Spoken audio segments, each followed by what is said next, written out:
বৈঠক ডাকতে হচ্ছে, বাইরে ডাকতে হচ্ছে। একটা কথা বলতে, একটা সৌজন্য কথা বলতে কি, এই তো আমরা শুনছি ওনাদের নেতারা এত সৌজন্যের কথা বলছেন, সৌজন্য একেবারে পুরো মেলা বসিয়ে দিয়েছেন। তাহলে সব থেকে বিরোধী দলনেতা যিনি, তিনি 1 মিনিট কথা বলতে পারবেন না, সৌজন্যের গল্প শোনাচ্ছে।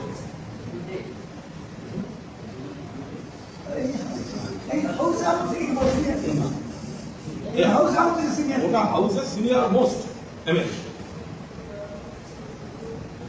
আমাদের পরিষ্কার কথা, বিরোধী দলনেতার স্বীকৃতি, বিরোধী দলনেতার ঘর, বিরোধী পক্ষের ঘর, সেটা কবে দেবেন সেটা বলুন।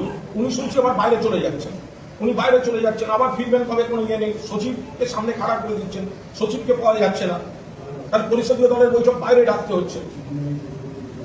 এবার কথা বলতে এসছেন এত সিনিয়র একজন, কথা বলতে কি হবে? কথা বলবো, চলে যাবো, কি আছে?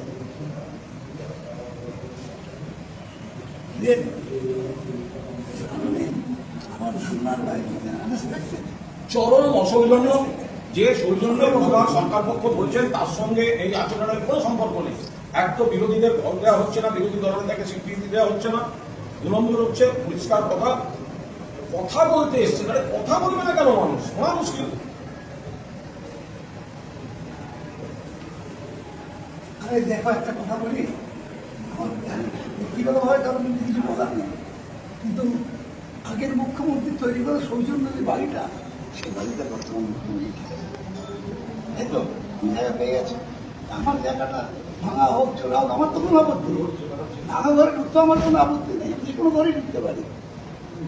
আমি ঘরে থেকে জন্ম হয়েছে, বড় হচ্ছে, আমার কোনো জায়গায় অসুবিধা নেই, আমি যে কোনো জায়গায় ঢুকতে পারি। কথা বলবেন, ব্যাপারটা সলভ করতে হবে নাকি?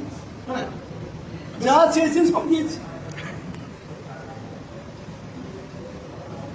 উনি শ্রদ্ধেয় স্পিকার স্যার, রেসপেক্টেড স্পিকার, তার সঙ্গে একটা ডিসকাশন হবে না যে কেন আটকে রেখেছেন, কেন দিচ্ছেন না।